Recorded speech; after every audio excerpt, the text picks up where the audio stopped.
10 दिवसीय बोधाचार्य सामनेर शिबिर घाटंजी तालुक्यामध्ये संपन्न।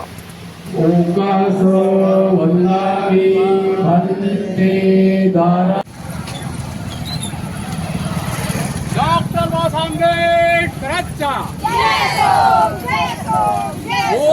डॉक्टर आंबेडकरांचा गतागत भगवान गौतम बुद्धांचा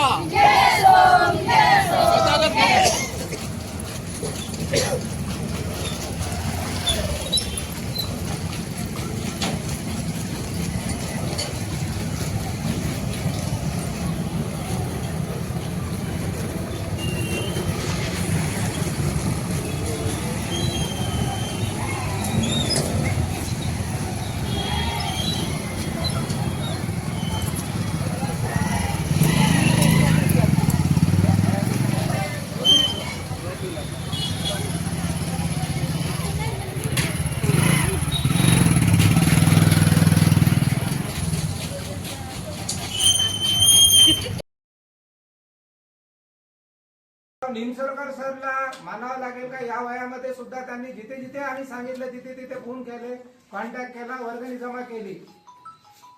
परंतु असं असताना सुद्धा एक गोष्ट माझ्या एक लक्षात आलेली आहे का आपण 58 वर्षापर्यंत बाबासाहेबांनी जी आपल्याला नोकरी दिलेली आहे ते पैसे भेटते म्हणून प्रामाणिकपणे करतो, पण समाजासोबत गद्दारी करतो। 58 वर्षापर्यंत मी माझी नोकरी व्यवस्थित करतो, आजही मी नोकरीवर आहे। माझे आणखी 7-8 वर्ष नोकरीचे बाकी असताना सुद्धा एकही मिनिट मी धम्माला विसरलेलो नाही, मी समाजाला विसरलेलो नाही। आज अशी परिस्थिती आहे। प्रत्येकाने जर असं ठरवलं का मी जशी नोकरी करतो 8 तास तसं शनिवार रविवार जे काही आपल्याला वेळ मिळते कुटुंबाचे कामं सांभाळून किमान 2 तास समाजासाठी द्या रविवार। परंतु तसं नाही होत। बाबासाहेबांमुळे साडी माडी गाडी आपण आज सगळ्या याच्यामध्ये धुरपडलेलो आहोत। आज किमान इथं 100 शिक्षक आहे या घाटांजीमध्ये, किमान 300-400 असू शकतात, पण 100 पकडून घ्या। त्या 100 शिक्षकापैकी 2 शिक्षक सुद्धा इथे येऊ शकत नाही कामावरचे। किती दुःखाची गोष्ट आहे। मी तर म्हणतो बाबासाहेबांनी आरक्षण दिलं ही फार मोठी चूक केली। गद्दार झालो आपण बाबासाहेबांसोबत, एक जिल्हा अध्यक्ष म्हणून मी प्रामाणिकपणे सांगत आहोत। गद्दारी करत आहोत बाबासाहेबांचा पगार घेऊन। अहो हे चळवळ जर कोण जिवंत ठेवत असेल ना, हे सामान्य लोक ठेवत आहे, आम्ही नाही ठेवत आहोत कोणी। सामान्य लोक 14 एप्रिलच्या निमित्तानं असू द्या, वेगवेगळ्या उपासिका शिबिराच्या निमित्तानं असू द्या, संघाच्या माध्यमातून संघाची सेवा असू द्या, सामान्य लोक आज धम्म जिवंत ठेवत आहे। आम्ही शिकले सवरले लोक बाबासाहेब म्हणतात ना गद्दारी केली, नक्कीच केली म्हणतो मी काम करतो म्हणून हे बोलत नाही, ही चित्र समाजाचं आहे। म्हणून जिल्हा अध्यक्ष म्हणून मी या तालुक्यांच्या कार्यकर्त्यांचं खूप खूप अभिनंदन करतो। आम्हाला पाहिजे त्या पलीकडलं यांनी सामनेर बोधाचार्य शिबिर घेतलेलं आहे आणि यशस्वी करून दाखवलेलं आहे। इथे कोणी रिकामे नाही आहे। आज हा संघ बसलेला आहे, हातावर अन्न पानावर खाणं आहे, तरी या संघांनी 10 दिवस दिले। महानाम आता 20-25 वर्षापासून या संघाला मार्गदर्शन करत आहे। भिक्खू आपला आदर्श आहे, हे इथे आलेले आहे। आणि आपण केवळ माझं कुटुंब, माझे मुलं बाळ, माझं शेती, माझा बंगला, माझे प्लॉटिंग, हे आपलं आयुष्य याच्यामध्ये निघून चाललं। मिलिंद प्रश्नाचं एक उत्तर तुम्हाला उदाहरण देतो, फारसं न बोलता एकाच उदाहरणावरून आपल्याला हे सगळ्या गोष्टीचा सारांश समजेल। मिलिंद राजा आणि नागसेन यांच्यातील हे संभाषण आहे। मिलिंद राजा फार मोठा होता, त्यांनी नागसेनाला प्रश्न केला, धम्माचा शेवट केव्हा होईल, धम्म केव्हा संपेल? तेव्हा नागसेनाने उत्तर दिलं मिलिंद राजाला, धम्माचे जर प्रसारक नसेल, प्रचारक नसेल तर तथागताचा बुद्ध हा धम्म हा संपू शकते, पहिलं। दुसरी गोष्ट, धम्मामध्ये भेसळ होऊ नये। वर्तमान काळ, भूतकाळ आणि भविष्य काळामध्ये विज्ञानावर आधारित तो धम्म असला पाहिजे, तर धम्म हा टिकू शकतो। आणि तिसरं महत्वाची गोष्ट, धम्माची चर्चा करण्यासाठी तुम्ही विहारात जर जात नसेल तर धम्म संपू शकतो। आता तुम्हीच याच्यावर चिंतन मनन करा, तुम्ही चिंतन मनन करा। तिन्ही गोष्टीमध्ये आता आपण बसलेलो आहोत।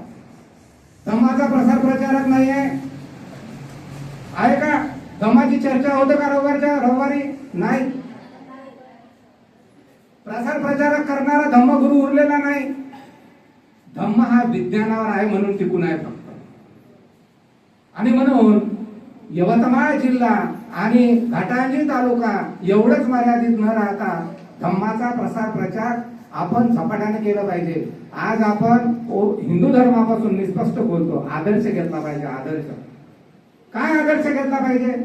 मी जेव्हा केळापूरची जी जगदंबा मातेचं मंदिर आहे त्या मातेचं दर्शन घेण्यासाठी पारव्यावरून, तरोड्यावरून, शरदवरून चप्पल पायात न घालता भर उन्हामध्ये 40-50 लोक कधीही जाताना मला दिसतात. किती श्रद्धा आहे त्यांची. देवाचं दर्शन घेण्यासाठी 2-2 तास रांगा लावतात ते लोक. त्यांची किती मोठी श्रद्धा आहे. 2 तास रांगा लावतात. इथून शिर्डीला, शेगावला जातात. किती मोठी श्रद्धा आहे. आणि आपला धम्म आपल्या कल्याणाचा असून आपला धम्म आपण अनुसरत नाही किंवा धम्म इतरांना सांगत नाही, संस्कार करत नाही. याला जबाबदार आपण आहोत. मी तर म्हणतो याला गुन्हेगार कोणी नाही, मी आपण आहोत. आपण कमी पडत आहोत धम्माचा प्रसार प्रचार करण्यासाठी. दुसऱ्याला हा गोड दाखवून काही फायदा नाही. आणि म्हणून डॉक्टर बाबासाहेब आंबेडकरांनी 1954ला रंगूनला गेल्यावर एक स्पीच दिलं आणि ते स्पीच भारतातील बौद्ध धर्माचं भविष्य या पुस्तकाखाली पुढे आलेलं आहे. काय होतं ते स्पीच? 3 मुद्दे सांगितले बाबासाहेबांनी.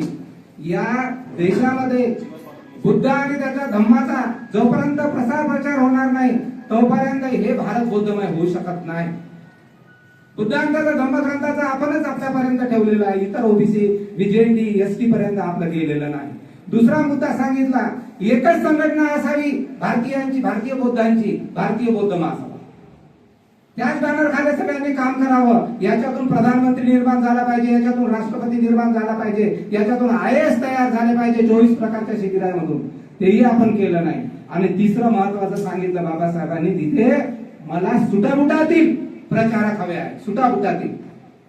माझा भिक्खू संघावर विश्वास राहिलेला नाही. त्याचं रिकन्स्ट्रक्शन व्हावं, पुनर्बांधणी व्हावी. भिक्खू संघ, उपासक हे तर 2 घटक महत्वाचेच आहे बाबासाहेब म्हणतात. परंतु सुटाबुटातील भिक्खूच्या विचारातील प्रचारक बाबासाहेबांना तयार करायचे होते. म्हणून हे बोधाचार्य शिबिर आम्ही भारतीय बौद्ध महासभेच्या माध्यमातून राबवतो. आता हे आमचा जो संघ आहे हा उद्या पांढऱ्या ड्रेस मध्ये समाजामध्ये धम्माचा प्रसार प्रचार करतील. आपण भिक्खूच्या अवस्थेमध्ये पांढऱ्या ड्रेस मध्ये राहू शकतो.